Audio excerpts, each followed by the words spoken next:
Por favor, ¿me avisan? Sí, doctor, sí se observa. Ya, muy bien. Entonces, como le decía, la clase de hoy día vamos a ver lo que es la sepsis en obstetricia y clave María. Ustedes, como saben, en obstetricia hay clave María, clave azul y clave roja, ¿no? La clave María se refiere a la sepsis, la clave roja a las hemorragias y la clave azul se refiere a los problemas hipertensivos de la gestación. Entonces, vamos a comenzar diciendo que la sepsis en obstetricia viene a ser una de las 5 principales causas de muerte en la mujer gestante, en todo el mundo, y también es una de las causas de mortalidad perinatal. En las unidades de cuidados intensivos, como hay en la maternidad, es la causa más frecuente de shock, ¿no? Y es la principal causa de muerte en las UCIs, con una tasa de hasta 29%. Generalmente las causas por choque hemorrágico no llegan a la muerte, porque en los hospitales tenemos los recursos, ¿no? Para sangre, sala de operaciones, todo para evitar la muerte materna por hemorragia, pero en el caso de la sepsis, sí hay casos en que llegan, digamos, terminales y es la principal causa de muerte. Pero durante el embarazo, generalmente el shock séptico es poco frecuente, ¿no? Y solamente ocurre en el 0,01% de todos los partos. Entonces, quiere decir que solamente de 0,3 al 0,6% de las pacientes reportadas con sepsis están embarazadas. Ahora, la gestante tiene un factor favorable, un pronóstico favorable, y esto es debido a que la población, digamos, con respecto a la población no obstétrica, es que la gestante no tiene factores asociados subyacentes, como son, por ejemplo, los pacientes no obstétricos, por ejemplo, los pacientes de edad, en donde pueden haber enfermedades comórbidas, ¿no? Por ejemplo, de repente enfermedades cardiovasculares, endocrinológicas, ¿no? Entonces, generalmente las gestantes son un grupo de edad más joven, son pacientes sanas, ¿no? Que han logrado embarazar, y el sitio potencial de infección está en la pelvis, ¿no? Y puede ser susceptible de una intervención quirúrgica o médica, ¿no? Y retirando el foco infeccioso. Por ejemplo, realizar una histerectomía, digamos, sacando el foco infeccioso en caso de que se trate el útero. Entonces, diríamos que para el cuidado de estos pacientes con sepsis en obstetricia, vamos a requerir un equipo médico y, bueno, un equipo en general de salud multidisciplinario en experiencia. Entonces, tendremos que ver personal, digamos, médico especializado en obstetricia, ¿no? En medicina materno-fetal, en cuidados intensivos, en infectólogos, ¿no? Anestesistas y digamos, que están también, digamos, asestados en farmacias, ¿no? Y estos todos tienen que tener una buena coordinación y buena comunicación para que se pueda tratar, digamos, la paciente en forma efectiva. Entonces, vamos a definir, ¿se está escuchando? ¿Me está escuchando, no, joven, no? Sí, doctor. Ya. Sí, doctor. Sí, doctor. Gracias. En el año 2016 se hizo el tercer consenso internacional para sepsis y shock séptico, ¿no? Del grupo de trabajo Task Force. Y esta definió la sepsis como una disfunción orgánica que amenaza la vida causada por una respuesta desregulada del huésped a la infección. O sea que el mismo huésped trae una respuesta, digamos, desregulada, y esto causaba problemas en los órganos internos, ¿no? Esta respuesta a la infección. Y esta disfunción orgánica se puede definir objetivamente como un aumento agudo de 2 o más puntos en la puntuación del SOFA, como ustedes ya conocen. El SOFA, que en español significa evaluación secuencial de la insuficiencia orgánica. Es una tabla que vamos a ver más adelante, y ahí vamos a ver que cuando están alterados 2 o más, tenemos parámetros, llegamos a lo que es la disfunción orgánica. Entonces, repetimos, la sepsis es una respuesta desregulada del huésped de infección, ¿no? Y esto va a provocar una disfunción orgánica, ¿no? Que va a amenazar la vida de la paciente. Y el shock séptico ya viene a ser aquella sepsis, pero que se agrega la hipotensión persistente, ¿no? Y que requiere el uso de vasopresores para mantener una presión arterial media por encima de 65 milímetros de mercurio y un nivel de lactato mayor de 2 milimoles a pesar de un volumen adecuado de resucitación. Entonces, hablamos acá de shock séptico cuando ya se agrega la hipotensión persistente y que requiere vasopresores. Entonces, la puntuación rápida de Q-SOFA entonces puede ayudar en la evaluación de la sepsis, ¿no? Principalmente con 3 criterios clínicos. Primeramente, si la presión arterial sistólica está menor de 100 milímetros de mercurio, o la frecuencia respiratoria está mayor de 22, o hay un estado mental alterado, ¿no? Si dos o más de estos criterios están presentes, entonces tiene mayor riesgo de sufrir pobres resultados relacionados a sepsis. Entonces, no es necesaria la fiebre para que uno pueda determinar la sepsis. Puede haber inclusive pacientes sin fiebre con sepsis, ¿no? Entonces acá vemos la tabla de la escala SOFA, que en inglés significa Sequential Organ Failure Assessment, ¿no? Que es las siglas en inglés, en donde los puntajes básicamente están relacionados al puntaje de Glasgow, ¿no? El índice de oxigenación respiratoria del PAFI, que es la relación entre la presión de oxígeno y la fracción inspirada de oxígeno. Es un índice de oxigenación.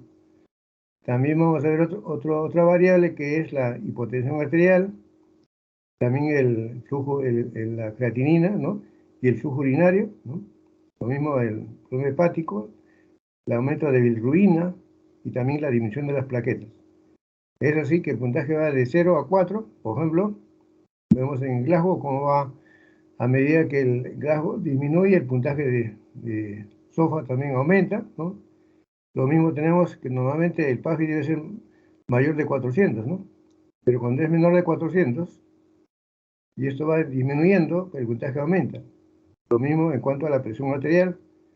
Si la presión arterial está ya, digamos, mantenida con dopamina o depende con noradrenalina o mayor dosis de dopamina, entonces el puntaje también aumenta. Lo mismo la creatinina. A mayor cantidad de creatinina el puntaje va aumentando. Lo mismo la bilirrubina también. A mayor cantidad de bilirrubina el puntaje aumenta. Las plaquetas igual. Un nivel de plaquetas mucho menor, el puntaje va a ser más severo, ¿no? Entonces, vemos acá las definiciones nuevamente. Cuando hablamos en general shock en obstetricia, en general cualquier tipo de shock, es un síndrome de etiología multifactorial, ¿no? Que está desencadenado básicamente por una inadecuada perfusión sistémica aguda. Entonces esto se va a caracterizar por un desequilibrio entre la demanda y la oferta de oxígeno, ¿no? O sea, la afectación acá viene a ser prácticamente la hipoperfusión de órganos afectados. Entonces esta hipoperfusión va a provocar una disfunción de los mismos, ¿no? Entonces vamos a ver que en obstetricia nosotros tenemos en los tipos de shock, hay shock cuantitativo y cualitativo. En los shock cuantitativos hay disminución del aporte de oxígeno, y en cambio en los shock cualitativos hay una disminución en la capacidad de extracción de oxígeno. Ahí tenemos el shock séptico, el que nos ocupa el día de hoy, ¿no?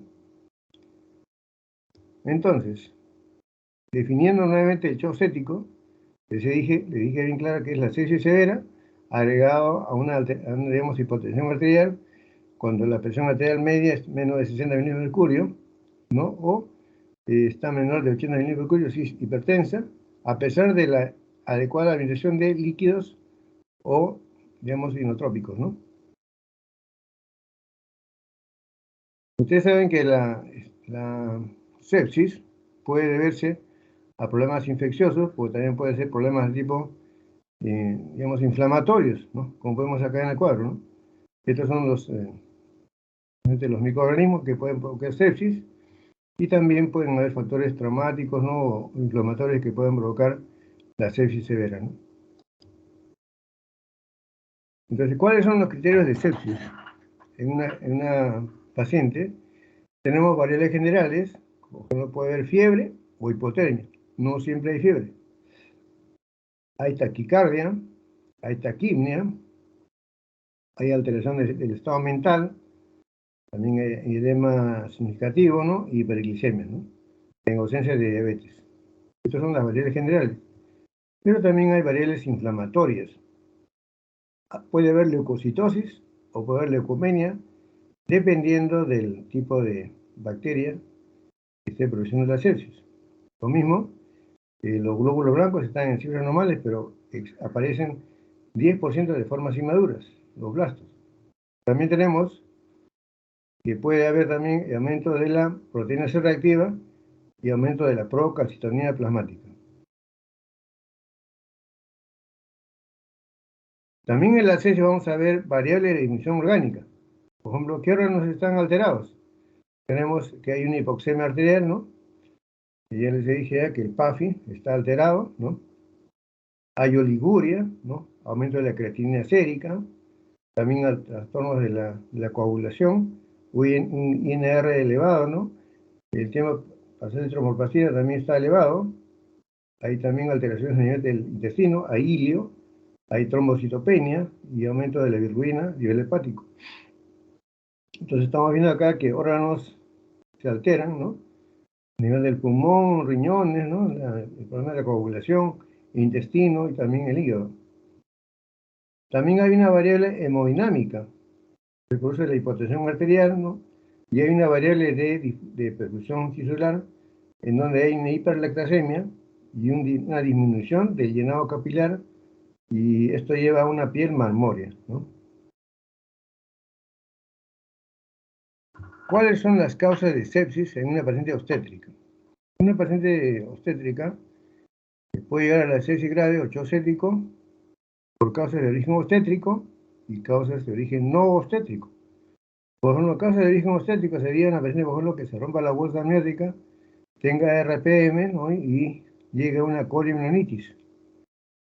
Esta coriamnionitis puede llegar nuevamente a una endometritis postparto, ¿no? O postcesárea, y esto puede inclusive provocar una panmetritis y de una peritonitis. Otra causa es el aborto séptico, que actualmente ya no se ve tanto ya. Antiguamente nosotros veíamos bastante aborto provocado, aborto criminal. Actualmente ya los pacientes recurren a las prostaglandinas y no se ve esos pacientes, por ejemplo, que le ponían sondas o líquidos intrauterinos que provocaban una sepsis severa y muerte de la paciente. Otra causa de origen obstétrico es la tromboflebitis pélvica séptica debido a problemas infecciosos uterinos, ¿no?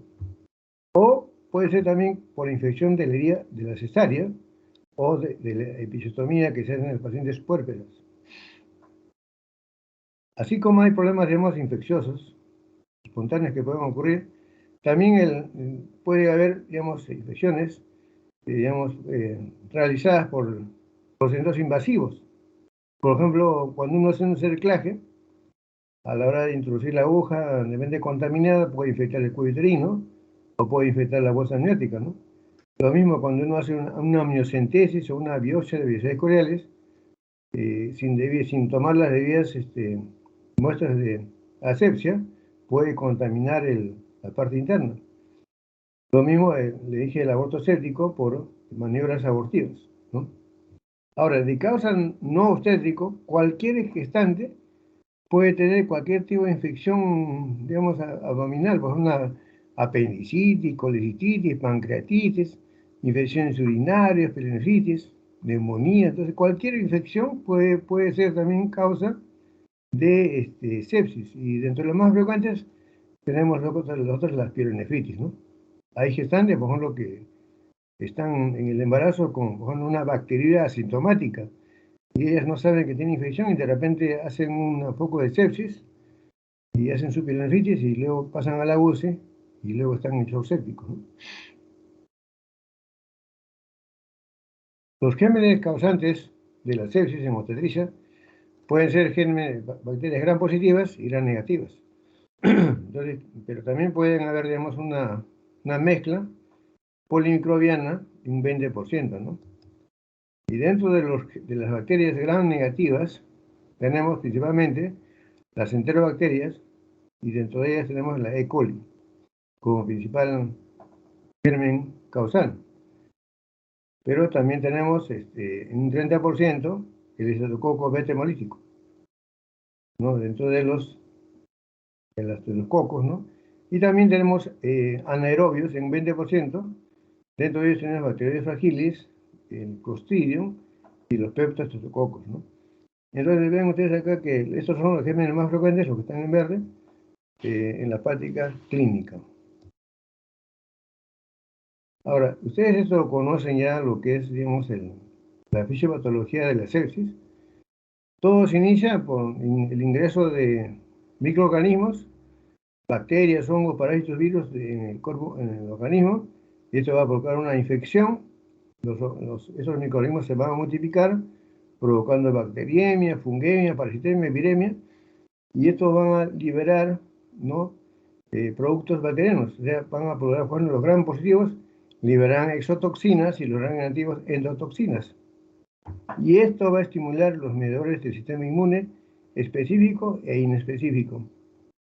Es así que el daño endotelial va a provocar que los macrófagos y los monocitos liberen citoquinas, se active el factor de necrosis tisular, las interleuquinas, hay un factor activador de las plaquetas, que activan la cascada de coagulación, que produce la agregación plaquetaria, perdón, y luego tenemos que el metabolismo del ácido araquidónico se activa y posteriormente se produce la agregación y degradación de los neutrófilos, provocando la producción de gamma interferón y factores estimulantes.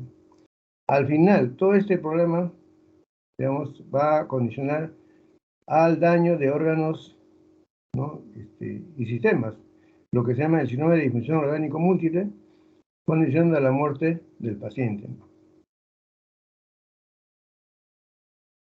Entonces, vamos a revisar algo de la fisiopatología de las heces en el embarazo.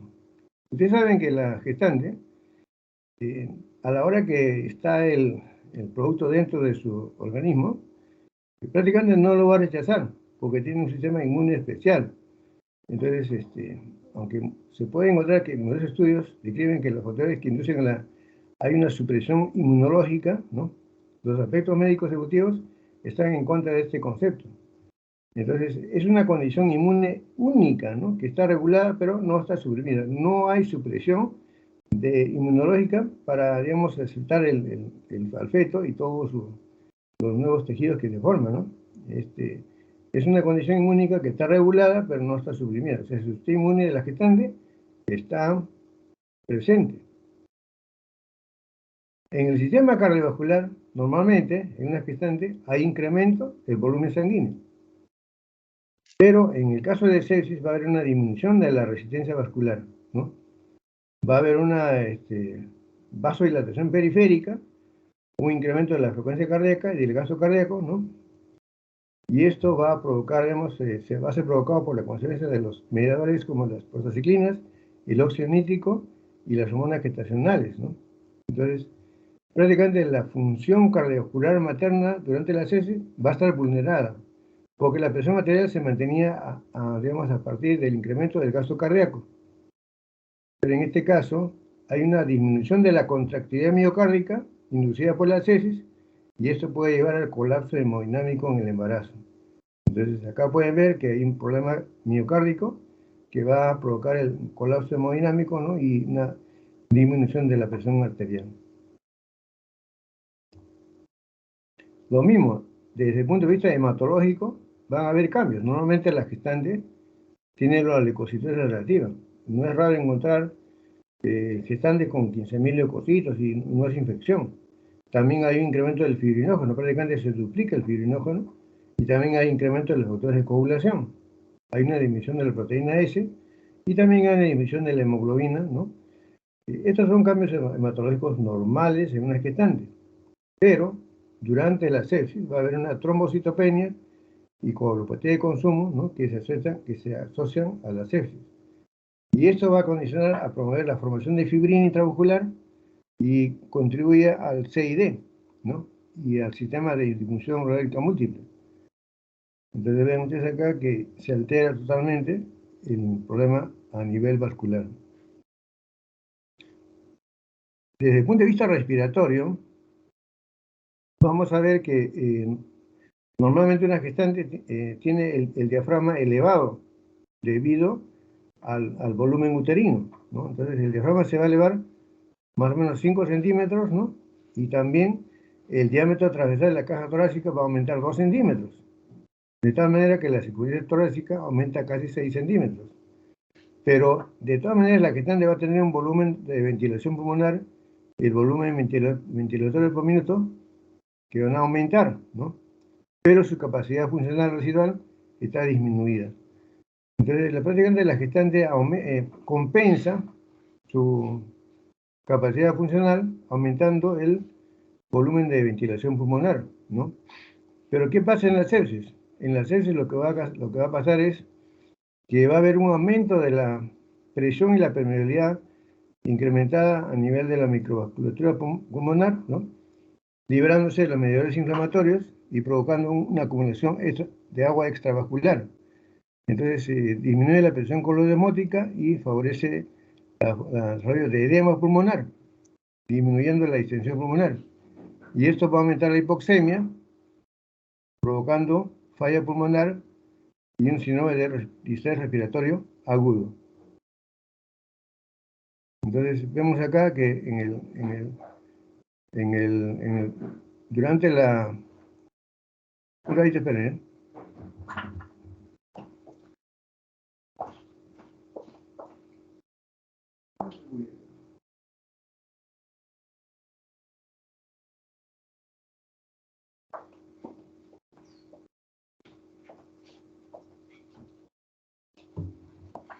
Disculpen, jóvenes. Desde el punto de vista urinario, tenemos acá que el riñón normalmente aumenta su tamaño más o menos 1.5 centímetros en su longitud. También la gestante normalmente va a aumentar su filtración glomerular, porque el flujo plasmático va a aumentar en un 50%. Y también durante el embarazo va a haber una hidronefrosis relativa, debido a la progesterona y también porque el útero va a contribuir comprimiendo los uréteres y formando la hidronefrosis. Entonces, estos factores ocurren normalmente durante la gestación. El riñón aumenta de tamaño, aumenta la filtración glomerular y la hidronefrosis, pero durante la sepsis lo que va a ocurrir es una necrosis tubular aguda, ¿no? Debido a una lesión de isquemia, ¿no? Y esto va a provocar una vasoconstricción causada por el incremento del tono simpático y la actividad de la angiotensina y la lesión de las células renales mediada por las citoquinas. Entonces vemos acá que tenemos que hay un daño renal debido a este problema de las citoquinas. Desde el punto de vista gastrointestinal, la gestante generalmente tiene un incremento del vaciado gástrico, ¿no? Va a haber una disminución del tránsito intestinal, ¿no? E inclusive la fosfatasa sacarina va a elevarse, pero debido a la producción placentaria. Y esto no indica que tenga un problema de obstrucción hepática. Entonces también va a haber un aumento de la bilis, ¿no? Que va a provocar colestasis intrahepática. Durante la sepsis lo que va a ocurrir es que va a haber una producción incontrolable de citoquinas proinflamatorias en las células de Kupffer, ¿no? Del hígado, por la isquemia y estimuladas por las endotoxinas. Entonces estas citoquinas son las que van a provocar el daño hepático. Entonces, en resumen, jóvenes, tenemos que la fisiopatología de la sepsis materna viene a ser va a estar caracterizada por lo siguiente. La sepsis, como le dije, resulta de una respuesta desregulada del huésped a la infección que va a causar daño en los órganos blancos. Tenemos también que esa respuesta inflamatoria excesiva que se produce en la sepsis va a incluir extravasación de albúmina y líquido, con la resultante hipovolemia intravascular, ¿no? Y el edema también a nivel pulmonar. La liberación de las citoquinas van a conducir a una disminución de la vascularización sistémica y resistencia y aumento del gasto cardíaco, ¿no? Va a haber una miocardiopatía séptica y esto va a provocar una disfunción diastólica, edema cardíaco y compliance disminuida. Por ello, el ventrículo izquierdo va a tener menor llenado diastólico y menor volumen de movimiento, y esto va a aumentar el riesgo de edema pulmonar. La isquemia tisular y su disminución van a ser resultados no solamente de la hipotensión, sino también por la oclusión de la microvasculatura por microtrombos. Esto es debido al CID. Entonces, vean ustedes todo lo que ocurre durante la sepsis en una gestante, ¿no? Cuando se produce un shock séptico, una sepsis y un shock séptico, se va a activar la famosa clave amarilla. Este es, digamos, la UCI materna, la Unidad de Cuidado Intensivo Materno de la Maternidad Lima, ahora llamado Instituto Nacional Materno Perinatal. En este primer ambiente, acá hay camas que faltan todavía, es el primer ambiente donde se maneja el choque hemorrágico. Pero ustedes vean acá detrás de estos vídeos, van a ver ambientes separados, ¿no? Aislados para pacientes con shock séptico, porque tienen que estar aislados, no pueden estar junto con los demás pacientes que tienen problemas hipertensivos o problemas de hemorragias, ¿no? Entonces, esta unidad de coordinación, digamos, materna, digamos, generalmente está llena, ¿no? Está llena de pacientes y es la principal UCI materna en el Perú. Entonces, ¿dónde comienza el shock? El shock séptico, justamente puede comenzar en la sala de partos, con una gestante en la sala de partos abandonada, por ejemplo, que está con RPM, ¿no? Que no se le atiende a tiempo, hace su corioamnionitis, ¿no? O a una infección, y acá es donde comienza, no se le acude a tiempo, ¿no? Ven ustedes acá que no hay personal que lo está atendiendo, acá puede estar comenzando y se está perdiendo la hora dorada, como se dice, la hora de inicio de tratamiento, ¿no? Entonces, en la sepsis materna se recomienda primeramente una evaluación rutinaria de los pacientes potencialmente infectados. Cuando llegan a la emergencia, y ustedes también deben hacer eso cuando atienden a sus pacientes, deben decir qué pacientes pueden estar potencialmente infectados y pueden llegar a la sepsis. Por ejemplo, pacientes con riesgo de, digamos, con RPM, corioamnionitis, con infección de vía operatoria, con infección de la episorrafia, con problemas, digamos, depende de una bronquitis, una neumonía, ¿no? Entonces, esto requiere un manejo multidisciplinario, ¿no? Para maximizar las posibilidades de éxito. Nosotros cuando ubicamos un diagnóstico de sepsis materna, debemos hacer lo que se llama la reanimación inicial, lo que se llama la hora dorada. Toda paciente, para que tenga éxito en su tratamiento, debe tener un reconocimiento temprano. La sepsis debe reconocerse de inicio, ¿no? Porque la resucitación inicial agresiva, ¿no?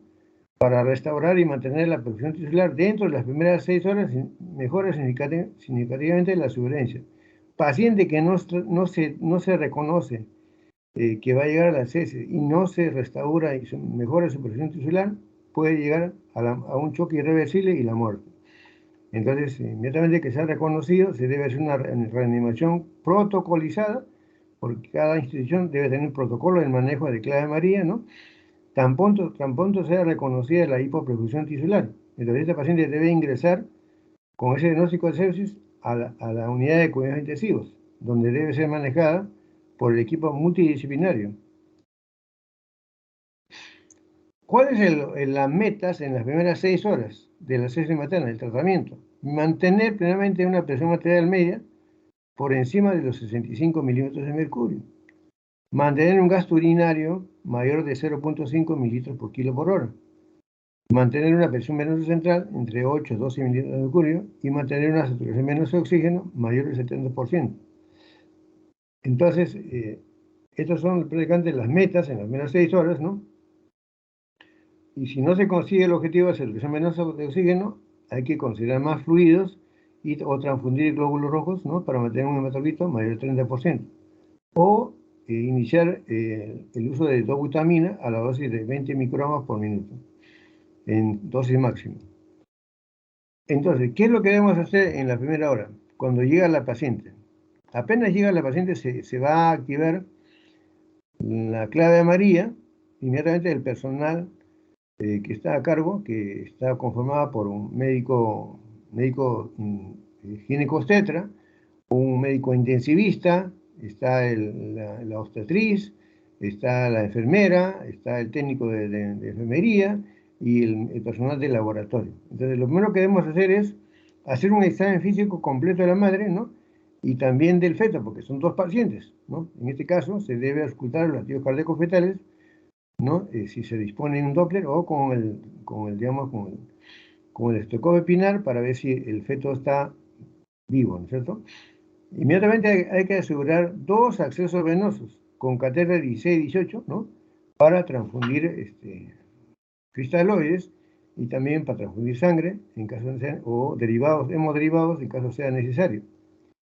Hay que poner oxígeno al paciente con mascarilla a razón de 10 litros o con cánula nasal a 4 litros en caso de no haber mascarilla.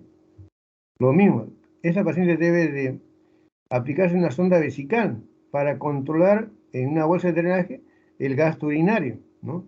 Y importante, mantener la temperatura corporal, porque esas pacientes no todos hacen fiebre, ¿no? Hay que mantener la temperatura corporal, ¿no?, adecuada. Entonces estamos viendo que luego de eso debemos llamar al laboratorio, el interno, por residente debe hacer las órdenes para toda la biometría hemática con contagio de plaquetas. Debemos pedir recuento de plaquetas, ¿no? Ver cómo están los factores de población, tiempo de protrombina, tiempo de parcial tromboplastina, ver qué grupo sanguíneo de factores RH tiene para transfusión sanguínea, ver cómo está el lactato sérico, importante, hacer una punción arterial, de sangre arterial para ver el lactato. Lo mismo pedir velocidad de sedimentación globular y potencia reactiva para ver el problema infeccioso.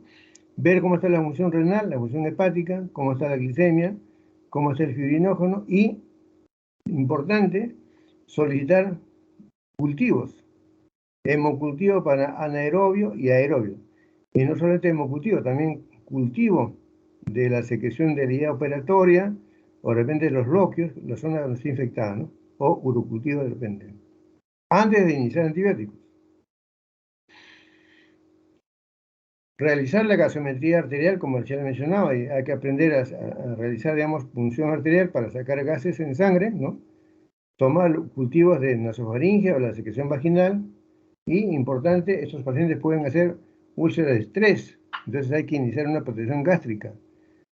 Puede ser con ranitidina o omeprazol, ¿no?, de acuerdo a la disponibilidad de la institución. Lo mismo, debemos de obtener los cultivos, como le dije, antes de iniciar los antibióticos. Eso debe ser lo más pronto posible sin que nos retrase la administración de los antibióticos, ¿no? Debemos de pedir 2 cultivos en sangre para aerobios y para anaerobios. Y realizar los estudios de imagen lo más pronto posible, ¿no? Solicitar estudios de ecografías, si tenemos resonancia magnética o tomografías, ¿no? Para descartar la fuente de infección. Entonces, ver dónde está la fuente de infección. Generalmente en obstetricia la fuente de infección principalmente está a nivel del útero, a nivel puede ser también a nivel tubárico o a nivel de las heridas operatorias, ¿no? También debemos de usar antibióticos de inicio ya. Dentro de la primera hora, apenas se reconozca que hay shock o sepsis, debemos de iniciar la terapia antibiótica endovenosa, de manera empírica, ¿no? No vamos a esperar el cultivo, o sea, claro, pedimos el cultivo, pero debemos de iniciar el tratamiento antibiótico de inicio ya, ¿no? Contra todos los gérmenes patógenos, puede ser bacterias, hongos o virus, ¿no?, que penetren en concentraciones adecuadas al tejido, ¿no?, donde se supone que es la fuente de la sepsis. También vamos a, la manera de elegir los antimicrobianos va a depender también de la intolerancia medicamentosa, porque hay que preguntar a la paciente si tiene, por ejemplo, problema de, digamos, algún medicamento, ¿no?, que no sea aceptado por el paciente, ¿no?, tenga antecedentes de, digamos, de un problema alérgico, ¿no? Y generalmente hay que preguntar si en los 3 meses antes ha recibido algún antibiótico o si tiene alguna enfermedad subyacente, ¿no? Puede ser que tenga alguna colanopatía, diabetes, algo, ¿no? Y también ver si hay patrones de susceptibilidad en la comunidad y el hospital, ¿no? Entonces hay que ver si hay gérmenes intrahospitalarios también, que pueden haber infectado al paciente, porque hay muchas veces que hay infecciones intrahospitalarias que pueden provocar la sepsis en esta paciente. Dentro de los esquemas de antibióticos pueden escogerse terapia triple, por ejemplo, con penicilina, clindamicina o metronidazol con gentamicina, ¿no?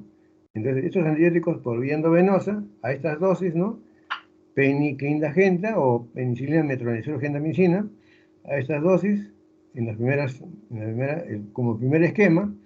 Hay otro esquema que puede ser a nivel, digamos, con ampicilina, valsartán, clindamicina, genta, ¿no?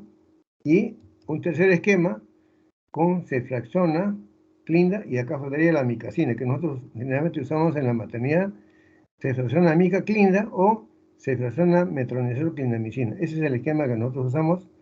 Le damos ceftriaxona cada 12 horas endovenoso, la clindamicina le damos por vía endovenosa cada 8 horas a esta dosis, y la amicacina le damos 1 gramo cada 12 horas, ¿no? Como un esquema de inicio, hasta que salga el cultivo, ¿no? Entonces, es importante en una paciente de sepsis iniciar el antibiótico lo más tempranamente posible en forma empírica, en terapia triple, ¿no? Que cubra todos los tipos de gérmenes que nosotros conocemos. Ahora, aparte del antibiótico, nosotros debemos restituir líquidos. Por ejemplo, debemos usar cristaloides o coloides. Esto es importante. Todo paciente debe en la vía, usar cristaloides, solución salina, manteniendo la presión venosa central mayor de 8 mililitros de mercurio, ¿no? Y a una razón de 30 mililitros por kilogramo de peso. Entonces, ¿qué hacemos nosotros? Administramos 1 litro de cristaloides, ¿no? O medio litro, por ejemplo, en 30 minutos a chorro, aumentando la velocidad de hipoperfusión, ¿no?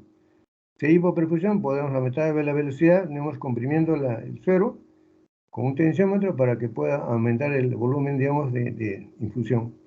Y si tienen hemoglobina mayor, digamos, menor de 7, debemos de transfundir glóbulos rojos, ¿no? Para mantener hemoglobina mayor de 7.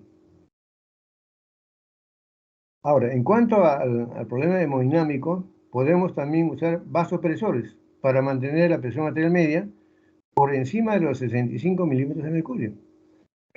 Dentro de los vasopresores, el de mayor elección es la noradrenalina. No debemos usar ni adrenalina, ni fenilefrina o vasopresina. En este caso, el chocédico no está indicado. El de elección es la noradrenalina. Y cuando el paciente está, digamos, con riesgo de arritmias o de infusión articular sistólica, entonces en ese caso usamos dopamina, ¿no? O cuando hay difusión miocárdica, vamos a usar dobutamina, ¿no?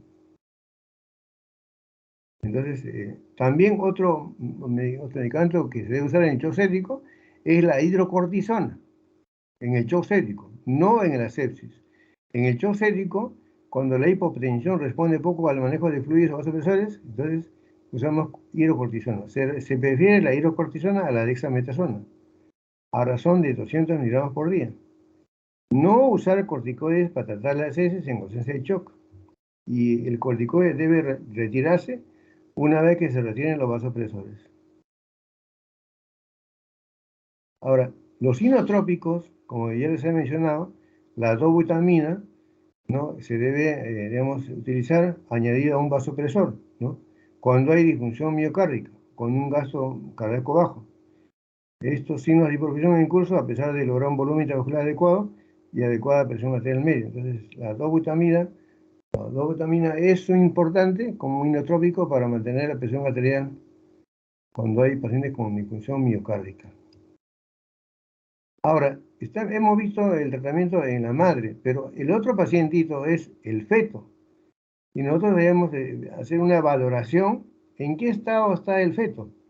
En qué está. Entonces, para evaluar el feto, nosotros debemos hacer pruebas de bienestar fetal. Cuando el feto entra en hipoxemia, en acidemia, nosotros vamos a ver que ese feto va a tener una hipertensión arterial sistémica, ¿no?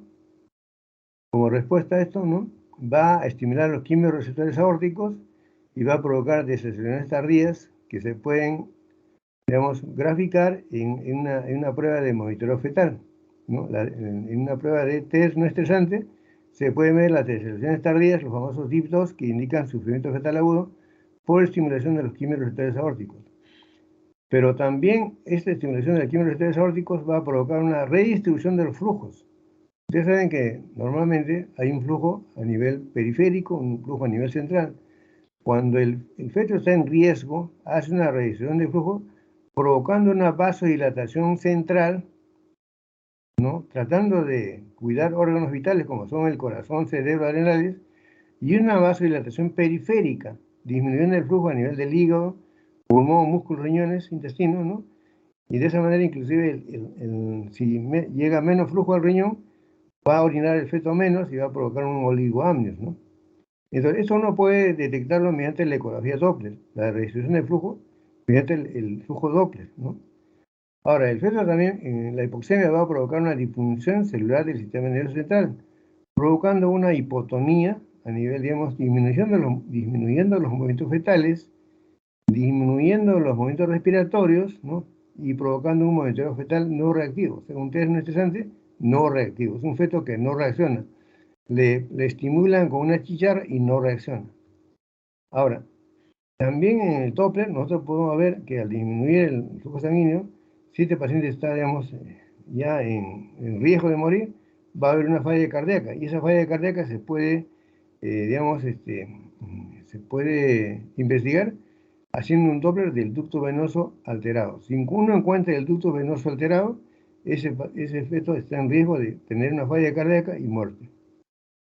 Entonces, como ustedes pueden ver, se puede investigar el estado fetal mediante un monitoreo fetal electrónico, mediante la ecografía Doppler, mediante la ecografía del ducto venoso, ¿no? Entonces, respecto al feto, tenemos que ver que no hay digamos, la asfixia del feto siempre es aguda.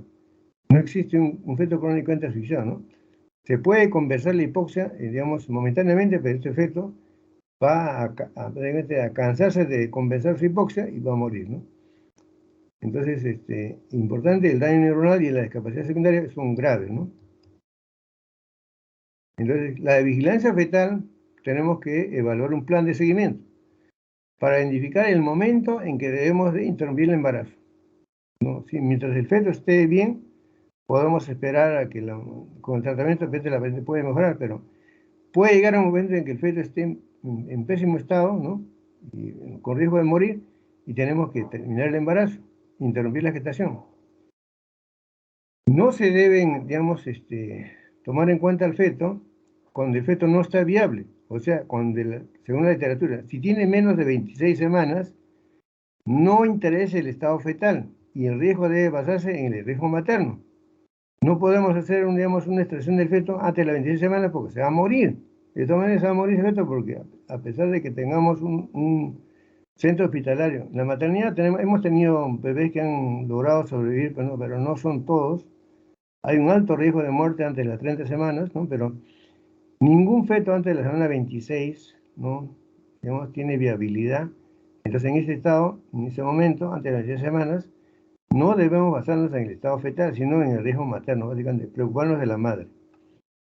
Ahora, la monitoreo fetal está indicada en una edad gestacional compatible con el potencial de vida de supervivencia extrauterina. O sea, nosotros debemos preocuparnos del feto, monitorizar el feto, cuando el feto tiene potencial de vida extrauterina. O sea, cuando ese feto puede nacer y puede sobrevivir, ¿no? Por ejemplo, un punto de corte sería un feto, por ejemplo, que tenga 32, 34 semanas, y ese feto tranquilamente fuera del útero puede sobrevivir con, digamos, en una unidad de cuidados intensivos materno o neonatal, en donde haya todos los cuidados necesarios. ¿En qué caso debemos nosotros interrumpir el embarazo? Primeramente, hay pacientes, por ejemplo, que están con un deterioro considerable del estado materno, están ya prácticamente con todos los órganos alterados, por ejemplo, hay un síndrome de disfunción orgánica múltiple con riesgo de morir, entonces ese feto podemos salvarlo, ¿no? Antes que mueran los dos, ¿no? También, cuando un feto está con una restricción de crecimiento uterino severo, o cuando no tiene líquido, por ejemplo, ya hemos dicho, cuando el feto no orina, es porque hay una vasoconstricción periférica, no llega sangre a los riñones, entonces el líquido amniótico está disminuido, que indica signo de sufrimiento fetal, y eso la anigrama es un signo de que el feto no está bien. Lo mismo cuando hay un flujo diastólico reverso de la arteria uterina, eso me está indicando que hay una vasoconstricción periférica, ¿no? Y también se puede indicar la inducción de embarazo cuando el feto ya está maduro, ¿no? Cuando un feto tiene más de 34 semanas, está mejor afuera que adentro, ¿no? Ya no hay riesgo de que pueda morir por prematuridad. Entonces, jóvenes, esta es la clave de María. La clave de María está relacionada con el manejo inmediato del shock séptico ginecostático, como le he dicho, la hora dorada. Entonces, en una gestante o puérpera con diagnóstico de shock séptico van a actuar el médico general, ¿no? El médico especialista, el médico ginecobstetra y el médico intensivista, el técnico de enfermería, la enfermera, la obstetriz y la laboratorista, ¿no? Entonces, supongamos que ustedes están en su centro de salud, están haciendo sus serums en, digamos, en provincia, ¿no? Y ahí van a estar solos, no van a estar con un colega suyo, ni compañero, ni con su profesor, nada, van a estar solitos. Entonces, supongamos que ustedes tienen, le llega una paciente con una corionitis y ustedes le encuentran signos de sepsis, ¿no? Entonces, esa paciente va a ingresar a su establecimiento y van a activarse la clave María. Entonces, tienen que hacer una evaluación inmediata y el manejo adecuado según el protocolo, ¿no? Entonces, ustedes dicen, en el lugar donde están ustedes, ¿hay capacidad resolutiva? ¿Sí o no? Si existe capacidad resolutiva, porque ustedes están haciendo su serum, por ejemplo, en un hospital, entonces continúen el manejo en ese establecimiento. Pero si no hay capacidad resolutiva, ustedes dicen, acá no tengo sala de operaciones, no tengo sangre, no tengo crío precipitado, no tengo plasma, no tengo medicamentos, ¿no? Entonces tengo que definir a dónde voy a referir, dónde voy a mandar a esta paciente y cómo voy a coordinar para trasladar a esta paciente por el medio más rápido. Tengo que buscar a una movilidad, no sé, de repente por la zona, en el lugar donde están ustedes trabajando, alguien tiene alguna movilidad, un auto, una camioneta, o de repente por eso tiene una ambulancia, o de repente tiene por ahí digamos, una institución militar que tiene helicóptero, ¿no? Un aeropuerto para traer a la paciente de repente a Lima, ¿no?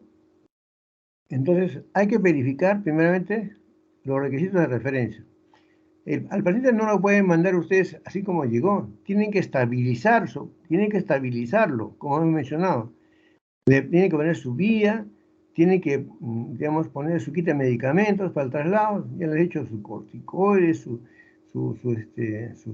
medicamentos, sus cristaloides, ¿no? Tienen que sus antibióticos, tiene que estar con sonda vesical, ya tiene que estar con su vía, todo, y tienen que ver qué medio de transporte establecido previamente, o sea, en qué lo van a llevar. Y ustedes no lo tienen que mandar con otra persona, ustedes mismos tienen que ir, el personal de salud con mayor competencia tiene que acompañar para manejar el caso durante el traslado. Y tienen que llevar a un familiar para que sea potencialmente donante de sangre. Importante es explicar al familiar el estado de salud de su paciente. Tiene que explicarle que el paciente está en sepsis, en shock séptico, y que tiene riesgo de morir. Porque si no dicen, a mí no me dijo nada, el doctor lo llevó al hospital y se murió. Tienen que llenar una ficha de referencia, ¿no? Adecuadamente llenado, en donde están poniendo todo lo que se le ha puesto a la paciente, ¿no? Y hay que referir al paciente. Durante el transporte, durante el traslado, tienen que viajar junto con el paciente y monitorizarlo permanentemente, ¿no? Tomar sus funciones vitales, ¿no? Ver cómo están pasando los líquidos, sus antibióticos, hay que hacer los cuidados de emergencia, ¿no? Administración de medicamentos si fuera necesario y realizar todos los procedimientos que se han realizado. Poner ahí que se le ha puesto su vía, su sonda Foley, se le ha puesto oxígeno, se le ha puesto su corticoide, todo. Cuando es al establecimiento de referencia, a su hospital de referencia, tienen que entregar la hoja de referencia y la hoja de monitoreo de las funciones vitales al médico de guardia. Tienen que hacer firmar, a la hora que entregan al paciente, tienen que hacer firmar la hoja de referencia y entregar una copia para que quede constancia de que ustedes están entregando a la paciente en las condiciones que ha llegado, viva o está muerta, ¿no? Entonces el paciente tiene que quedar bajo los cuidados del establecimiento de referencia, ya bajo la responsabilidad del establecimiento donde lo recibe. Eso es lo que tienen que hacer. No pueden mandar a la paciente, señora, ¿sabe qué? Agarre un taxi y váyase al hospital, en sepsis. Así no es. Si no, durante el trabajo puede morir. Y ustedes se van a ganar un juicio, porque ustedes son médicos, ¿eh? Ustedes tienen un colegio médico, ¿no? Entonces, bueno, son responsables del manejo del paciente. Entonces, dentro de la clave de María, nosotros, el médico general, vamos a repetir nuevamente, va a evaluar, va a diagnosticar, va a ver cómo están las funciones vitales, cómo está el estado de conciencia y va a hacer el examen clínico general. Lo mismo va a evaluar al feto, ¿no? Va a hacer el tratamiento según el caso y va a comendar las acciones del equipo, ¿no? y va a comunicar al especialista, ¿no? En todo caso al ginecobstetra, y definir el momento y lugar de referencia, ¿no? Y importante, dice, comunicar a los familiares de la severidad del caso. Este es algo que a veces no avisan, ¿no? ¿Cómo está bien, señora? Pero mi paciente estaba caminando, entró al hospital caminando y ha muerto, lo han matado en el hospital. Tienen que comunicar, porque ellos no van a saber que está con daño renal, que está con insuficiencia renal, está, digamos, con daño hepático, está con, digamos, un problema de CID. Entonces tienen que comunicar el estado de la severidad y dar las indicaciones adicionales. El médico especialista, el médico ginecólogo, el médico intensivista, ya lo que va a hacer es hacer la función para medir la presión venosa central a nivel de la subclavia, ¿no? Y definir, el médico ginecólogo definir el momento de la intervención quirúrgica. Puede ser un legrado, puede ser una histerectomía, ¿no? Y el manejo con inotrópicos, ¿no? Considerar el uso de corticoides, el uso de diuréticos, ¿no? Y eso tiene que ser manejado en la UCI. ¿Qué cosa hace el laboratorista? Ya les he mencionado todas las pruebas de laboratorio que se les ha solicitado, hematocrito, hemograma, velocidad de sedimentación, o sea, perfil de coagulación general, ¿no? Ver cómo está la PCR, digamos, la función renal, la función hepática, ¿no? Todo es el examen de orina, los cultivos, ¿no? Y todo eso, las pruebas que son solicitadas por el médico. ¿Qué hace la enfermera? La enfermera lo que va a hacer, digamos, va a vigilar el estado de conciencia, ¿no? Y va a canalizar la vía, ¿no? La vía aérea, y también va a provocar digamos, la vía a nivel de los vasos sanguíneos. Va a controlar el oxígeno, ¿no? Y va a aplicar la solución salina, el cristaloides, cloruro de sodio en el primer frasco a chorro, hasta 300 centímetros cúbicos, y luego a 50 gotas por minuto. Hay un catéter número 18, llave de doble vía. Lo mismo va a aplicar los antibióticos que se han mencionado. Ya le he dicho la terapia triple. En este caso está mencionando, por ejemplo, ampigenta o ceftriaxona, amicaclina, como se mencionó yo. Si es puérpera, se tiene que agregar oxitocina en el frasco, 30 unidades, ¿no? Lo mismo protectores gástricos, ranitidina, poner la sonda Foley para ver la diuresis, ¿no? Hacer el balance hídrico, hacer el monitoreo estricto de las funciones vitales y control de la presión venosa central, digamos, mantener la temperatura por medio físico, si es mayor de 38.5, agregarle medicamentos que bajen la temperatura, ¿no? O abrigar al paciente si está en hipotermia. La sonda Foley es importante para ver, en la bolsa colectora, para ver el control de la diuresis, ¿no? Y también la muestra para urocultivo, ¿no? Y también esta paciente tiene que esa enfermera tiene que, digamos, preparar al paciente para hacer las operaciones en caso sea necesario. ¿Qué hace la obstetriz? La obstetriz, si está embarazada la paciente, controlar, digamos, los latidos cardíacos fetales, ¿no? Y ver el estado del feto mediante los latidos cardíacos fetales y tomar muestras de la secreción de gran cultivo de la secreción vaginal. Y el técnico de enfermería, ¿qué cosa va a hacer? Prácticamente es el que va a comunicar al resto del personal, ¿no? Sobre la clave María, ¿no? Y va a cazar el coche. Hay un coche especial de clave María, donde están todos los medicamentos e insumos necesarios para tratar al paciente, ¿no? Va también a conectar las aspiradores de secreciones y luego preparar al paciente para hacer las operaciones y apoyar a la enfermera en cumplir las indicaciones médicas, ¿no? Entonces vean ustedes acá que es un equipo completo, que todo el mundo va actuando en ese momento para que el paciente sea tratado lo más rápidamente posible, ¿no? Este manejo inmediato de sepsis del shock séptico, activándose la clave María, es a veces que nosotros estamos en el hospital y de repente por perifoneo suena clave María en emergencia, clave María en emergencia, sé que es emergencia, o clave María, por ejemplo, puede ser en sala de operaciones, ¿no? Entonces, ya se supone que todo ese personal que está adiestrado de guardia van a acudir a tratar a este paciente. Entonces, es importante, ¿no? El tratamiento, el traslado del paciente a un lugar que sea adecuado para su. Ya saben, el equipo de trabajo, ya no vamos a repetir esto, eso ya está ya, como hemos mencionado, ya les hemos explicado ya lo que se debe hacer, ¿no? Lo que debe hacer cada persona.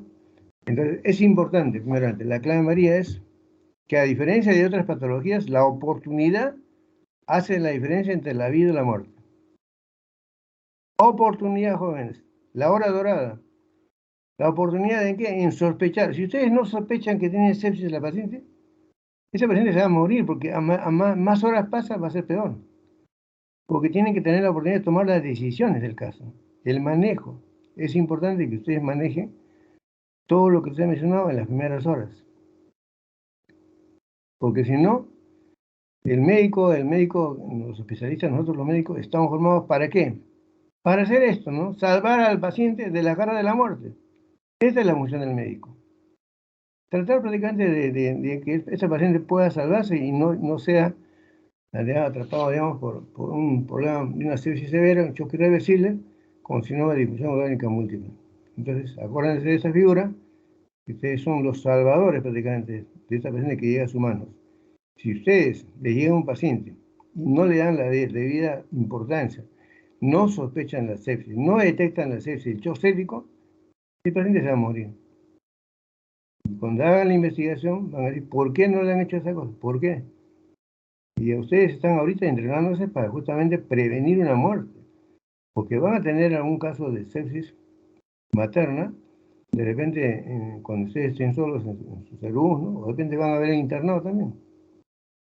Bueno, jóvenes, esto ha sido la clase de hoy día. Espero que hayan aprendido y puedan, digamos, esos conocimientos que se les ha dado, lo puedan aplicar en algún momento, ¿no? Para salvar una vida que se les va a agradecer. ¿Alguna pregunta, por favor? ¿Alguna pregunta, jóvenes? ¿Están ahí? Ese es el problema de las clases virtuales, a veces que no se sabe si están escuchando o de repente están ahí, han prendido su computadora, no saben lo que he hablado. ¿Alguna pregunta? No, claro. Al parecer, doctor, no hay ninguna pregunta. ¿No han entendido o no han entendido nada? Una de dos. Por favor, ya, esto tengan en cuenta para el examen, ¿ya? Ahora veo que están comprando el examen ahí en la fotocopiadora, ¿no? Todo el banco de preguntas. Vamos a tratar de hacer otro banco de preguntas en donde no tengan ustedes las respuestas, ¿no? Vamos a elaborar y en base a las clases que estamos haciendo. Muy bien, jóvenes. Entonces, nos vemos en la próxima clase. El seminario es el día viernes, por favor, de mortalidad materna y perinatal. Ya la delegada sabe el horario y ya los puntos que se van a tratar para digamos, para que los alumnos puedan exponer 10 minutos por alumno. Ya se les explicó ya. Entonces, nos vemos en el seminario de mortalidad materna y perinatal en la próxima oportunidad. Gracias. Hasta luego, jóvenes. Muchas gracias. Gracias, doctor. Hasta luego. Hasta luego. Hasta luego.